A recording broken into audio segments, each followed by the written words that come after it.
So day 35 of my 35-day, 700-mile barefoot march across Britain, and I would love to tell you that I woke up full of energy and enthusiasm to finish the day, but that just wouldn't be the truth.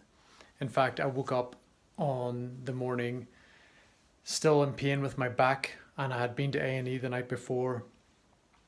In the end, I wasn't even able to see a doctor because it was just so busy, and I was falling asleep in my chair, and I thought, I can't wait for this forever. So I went back to the Lauder Scout Hut where I was staying, took some tablets so I could sleep, and knew that I was going to have to just take a bunch of paracetamol and try and grit my teeth and make it through the next day. But you know what?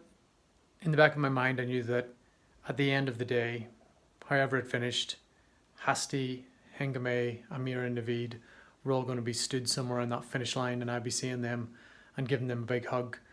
And that was something that gave me a lot of strength to continue. So when I saw this sign, 16 miles to Edinburgh, that was so good for my mood. I could actually see Edinburgh was just sitting on the horizon next to a big hill. It was so amazing. And when I saw that sign and it said 16, really good for morale, but I should explain that when I could see Edinburgh was at that point right on the horizon. It was the farthest away thing I could see, and the castle was like a little dot on a hill. And it dropped out of view, and then we didn't see it again until we came back in at the edge of the city. And then I could see the castle more clearly, but the castle still looked like it was miles away. So really a challenging day, and we didn't stick to the planned route. We ended up going off track and adding about 3 miles. So a 26-mile marathon day turned into 29 miles and a bit. So really, really difficult. And when we get into town, we met these guys from the Scots who were doing driver training, and they very kindly stopped and allowed us to cross what was a really busy road. And later on, when we caught them parked up, they allowed me to take some snaps and also climb all over the bonnet of their vehicle, which was really, really cool. And I had no idea, but straight after that, we were also picked up by these amazing guys on their bikes who basically formed my impromptu guard of honour all the way into the centre of Edinburgh and looked after me and allowed the kids to climb on the bikes at the end of the day. So incredibly kind and amazing guys. I rubbed this little dog on the nose for a bit of luck, and these were all my walkers for the day. This is Jess and Michael. Jess and Michael were really, really good. Michael, all through the day, was incredibly positive. He was like, Chris, there's a white line that looks really good. You can run on that. Oh, this tarmac's good. You know, kept my mind ticking over, kept being my eyes on the wider road, keeping me safe and away from traffic, and also making sure I was upbeat. And Jess similarly did a great job. She was carrying the bucket a lot of the time, and also doing her best to keep me chatting and busy all the way through the day, which was amazing. Of particular note as well was Jenny Monroe, who has done lots and lots of fundraising for us in the past and I had never met before. And also we had Phil Parker, who drove up the night before and stayed with me in Lauderdale Scout Hut. He actually slept in his car, believe it or not, but he had driven for like 5 hours so he could run with me on the final day, and he ran ahead of the squad and slowed down traffic and made sure that nobody got wiped out, which was pretty useful. And there was also a young guy who this week is just starting in Army Foundation College, Catterick, and he joined me for the last few miles, which was really, really cool.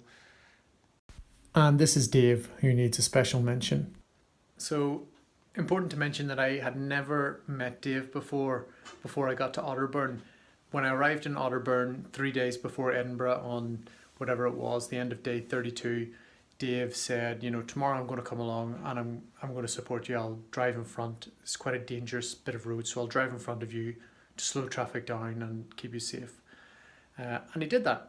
He drove in front of me all of day 33 at 4 miles an hour. He stopped every 2 or 3 miles where he gave me water. He put out a little deck chair for me and really looked after me and the other guys who were walking with me on that day.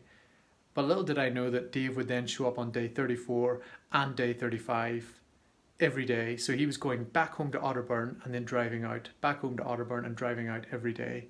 And I just thought that was absolutely incredible. A person I had never met before who just wanted to help and wanted to do something good and support me while I was trying to do something good. So I hope you're watching this, Dave. Thank you so much. You are a godsend. And as I promised you, when we do something else in the future, you'll be the first person I call. The crowds when we got to Edinburgh were incredible, and the reception was so amazing. Oh, he's coming. He's coming.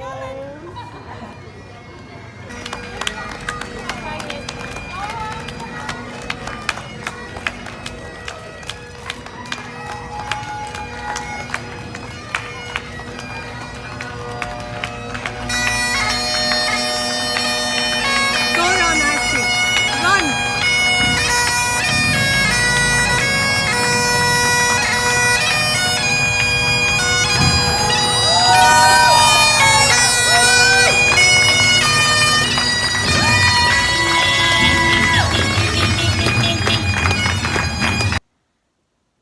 I can't even begin to tell you how that moment felt to see Hasty and have her run up and hug me. It was incredible. Everything up to that point, all the pain and discomfort became worth it. It was so good to see her and all the family.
Thanks everybody for coming out, and thanks for everybody who shared, donated, who watched our story, who looked at our family and saw that our family could be your family, and who helped us, because you know it's a lonely place to be when you're trying to do something for your children. But I think I've only done what anybody out there would have done for their child, so I don't think I deserve any special recognition or anything like that, because if it was any of you, I'd be out walking with you and helping you the same way you've helped me. So thanks everybody, I really appreciate it.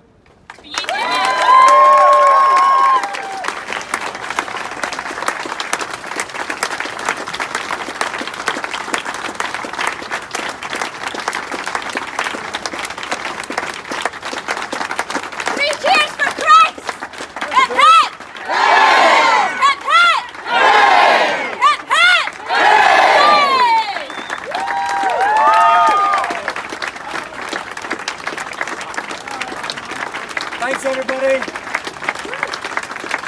Thanks everybody on Facebook. Appreciate it. I can't even begin to tell you how relieved I was to be finished after 35 days of pain and discomfort. I was so happy to be finished, but my feet were still in a lot of pain with a lot of, I think, nerve damage, and that still persists now several days afterwards. And I was relieved not only that I didn't have to do another day of pain and discomfort and injury. I was also relieved that other people weren't worrying for me. Mostly my family, Hengame and the kids I knew were worried about me at various points through the journey, and they could see that I was in pain, and that was difficult for them to watch. And I think that was also the case for lots of people all over the country who were really worried about whether I'd be able to continue or whether I'd hurt myself. So when I got to the end, the sense of relief at having not only finished but also knowing that we had raised all the money we needed was just, it was incredible. It was incredible. And the cherry on the cake was we finished in a beautiful city, and a friend of ours had organised a stay at the awesome Waldorf Astoria, and they gave us a huge suite with champagne and foot care products. Our stay in the Waldorf Astoria was nothing short of incredible.